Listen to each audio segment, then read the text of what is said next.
guys, how are you? I hope you are doing good. Today we are going to discuss divisibility rule of 5 and onwards.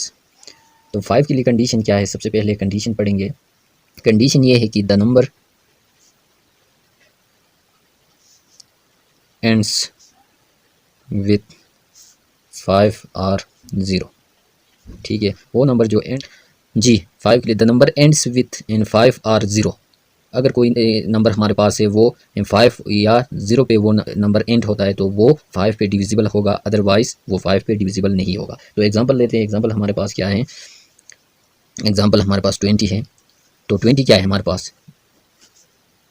20 को 5 divide करता है। ठीक है, reminder 0। तो ये क्या है? 25 पे डिविजिबल है। तो हमने अगर ये कंडीशन हमें याद है तो हम सिंपली के ये नंबर देख के हमें पता होगा कि हम ये नंबर 2 पे डिविजिबल है कि नहीं, क्योंकि यहाँ पे कंडीशन क्या है? कंडीशन हमारे पास ये कह रहा है कि the number in ends with 5 और 0। तो ये जो यूनिट प्लेस में या 0 होना चाहिए या 5। ठीक है, तो यहाँ पे 0 है तो ये नंबर 5 पे डिविजिबल होगा। ठीक है, तो मज़ीद एग्जाम्पल लेते हैं 55। तो ये हमें देख के पता चलता है कि यहाँ पे यूनिट प्लेस में 5 है तो ये नंबर भी क्या हो जाएगा? 5 पे डिविजिबल होगा। इसी तरह हमारे पास 60 है, 100 है,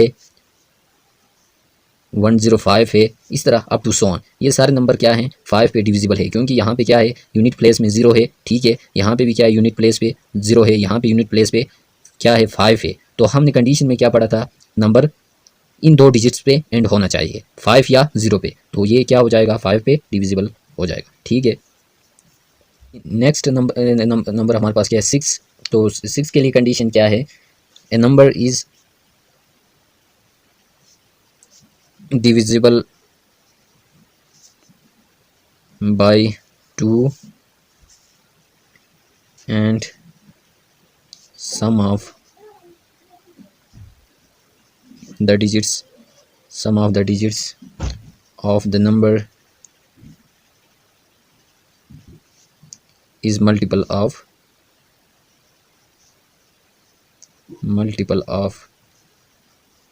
3। तो 6 के लिए कंडीशन हमारे पास क्या है? A number is divisible by 2 and sum of the digits of the number is multiple of 3। तो अगर हमारे पास एक गिवन नंबर है वो 2 पे डिविजिबल है और उसके जो डिजिट्स है उनका सम क्या होना चाहिए? Multiple of 3। तो वो नंबर हमारे पास क्या हो जाएगा? 6 पे डिविजिबल होगा, अदरवाइज नहीं। तो इसके लिए एग्जांपल देखते हैं। हमारे पास 3 4 2 है। ठीक है, ये तो 6 के लिए कंडीशन क्या था? अभी हम चेक करते हैं कि ये नंबर 6 पे डिविजिबल है कि नहीं। तो 6 के लिए क्या था? पहला कंडीशन, जो फर्स्ट कंडीशन हमारे पास 6 के लिए जो कंडीशन हमारे पास थी वो क्या थी? कंडीशन ये थी कि जो फर्स्ट वो 2 पे डिविजिबल होना चाहिए। तो 2 के लिए कंडीशन क्या थी? 2 के लिए कंडीशन ये थी कि हमारे पास यानी जो यूनिट प्लेस पे वो नंबर इवन होना चाहिए या 0 होना चाहिए। ठीक है, तो यहाँ पे यूनिट प्लेस में क्या है? ये नंबर हमारे पास इवन है तो ये क्या है? 2 पे डिविजिबल है। ठीक है, अभी हमने क्या चेक करना है? हमने 3 का मल्टीपल, इसके जो डिजिट्स हैं इनका सम 3 का मल्टीपल है कि नहीं वो चेक करना है। तो इसके लिए क्या करेंगे? हम ये डिजिट्स को सम करेंगे। 3 + 4 + 2 विच इज़ इक्वल टू 3 + 4 7 + 2 9। तो 9 क्या है? 9 इज़ अ मल्टीपल ऑफ 3। तो ये नंबर क्या है? ओवरऑल ये नंबर हमारे पास ये 6 पे डिविजिबल है। ठीक है, एक और एग्जांपल लेते हैं। 154 है हमारे पास, इसको चेक करते हैं ये 6 पे डिविजिबल है कि नहीं। सबसे पहली जो कंडीशन क्या थी? कंडीशन हमारे पास ये थी कि यूनिट प्लेस का जो डिजिट है ये इवन होना चाहिए। ठीक है, तो ये हमारे पास नहीं, वो 2 पे डिविजिबल होना चाहिए। 2 पे डिविजिबल होना चाहिए। तो ये यूनिट प्लेस के जो डिजिट है ये हमारे पास क्या है? 2 पे डिविजिबल है। 2 के लिए तो कंडीशन सेटिस्फाई हो गई। अभी क्या करना है? अभी हमारे पास क्या है? इस नंबर का जो डिजिट्स हैं इनका सम 3 का मल्टीपल होना चाहिए। तो अभी इनको सम करते हैं हम। 1 + 5 + 4। तो ये क्या हो जाएगा? 1 + 5 ये 6 हो जाएगा, फिर ये 4 क्या हो जाएगा? ये 10 हो जाएगा। तो ये ओवरऑल 10 है। तो 10 क्या है? 3 का मल्टीपल नहीं है, तो इसलिए ये क्या हो जाएगा? ये जो नंबर है ये 6 पे डिविजिबल नहीं है। क्लियर है यहाँ तक? जी, अभी डिविजिबिलिटी रूल ऑफ 8 क्या है हमारे पास? इसके लिए कंडीशन हमारे पास क्या है? The last 3 digits of a number is divisible by 8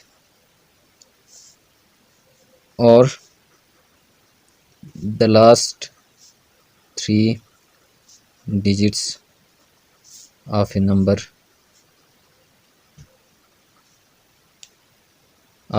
are 0। ठीक है, 8 के लिए कंडीशन हमारे पास ये है, the last 3 digits of a number is divisible by 8। अगर हमारे पास एक गिवन नंबर है तो इसके लास्ट 3 digits 8 पे डिविजिबल होना चाहिए या लास्ट 3 digits 0 होना चाहिए। ठीक है, अगर ये हैं उस नंबर पे तो वो नंबर गिवन नंबर हमारे पास क्या हो जाएगा, वो 8 पे डिविजिबल होगा, अदरवाइज़ ये 8 पे डिविजिबल नहीं होगा। एग्जांपल लेते हैं, एग्जांपल हमारे पास क्या है, 2125000। ये हमारे पास एक गिवन नंबर है, ये 8 पे डिविजिबल है कि नहीं, ये हमने क्या करना है, चेक करना है। तो हम क्या करेंगे, इसकी जो कंडीशन क्या थी, कंडीशन को याद रखना है कि कंडीशन अगर हमें याद होगा तो तब हम ये बता सकते हैं कि ये नंबर 8 पे डिविजिबल है कि नहीं। तो इसके जो लास्ट के जो 3 डिजिट्स हैं वो हमारे पास 0 है। तो हमने ऑलरेडी कंडीशन में ये चीज़ पढ़ी थी कि लास्ट के जो 3 डिजिट्स हैं वो अगर 0 हैं या वो 8 पे डिविजिबल होंगे तो क्या हो जाएगा, ये नंबर 8 पे डिविजिबल होगा, अदरवाइज़ नहीं। तो ये नंबर क्या हो जाएगा, 8 पे डिविजिबल होगा, क्योंकि इसके लास्ट के 3 डिजिट्स हमारे पास क्या हैं, ये 0 हैं। तो ये कंडीशन में ये बात हमने ऑलरेडी पढ़ी थी कि लास्ट के 3 डिजिट्स अगर ये 0 हैं तो ये नंबर 8 पे डिविजिबल होगा। तो मज़ीद एग्जांपल देखते हैं, 1256। तो ये नंबर 8 पे डिविजिबल है कि नहीं ये चेक करना है। तो हमने क्या कंडीशन क्या थी हमारे पास, the last 3 digits of a number is divisible by 8।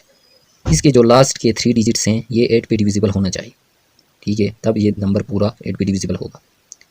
ये क्या 8 पे डिविजिबल है कि नहीं, इसके लिए हम क्या करेंगे, ये चेक करेंगे कि ये 8 पे डिविजिबल है कि नहीं। 8 3s are 24, सब्ट्रैक्ट करें, हमारे पास क्या आ जाएगा 1, ये कैरी डाउन 16, तो 8 2s are 16। ठीक है, रिमाइंडर 0 आ गया हमारे पास। तो ये नंबर क्या है हमारे पास, ये नंबर लास्ट के 3 डिजिट्स हमारे पास 8 पे डिविजिबल हैं, 3 डिजिट्स 8 पे डिविजिबल हैं। तो ये ओवरऑल जो नंबर है ये 8 पे डिविजिबल होगा। तो इससे आगे जो रूल्स हैं वो अगले लेक्चर में पढ़ेंगे।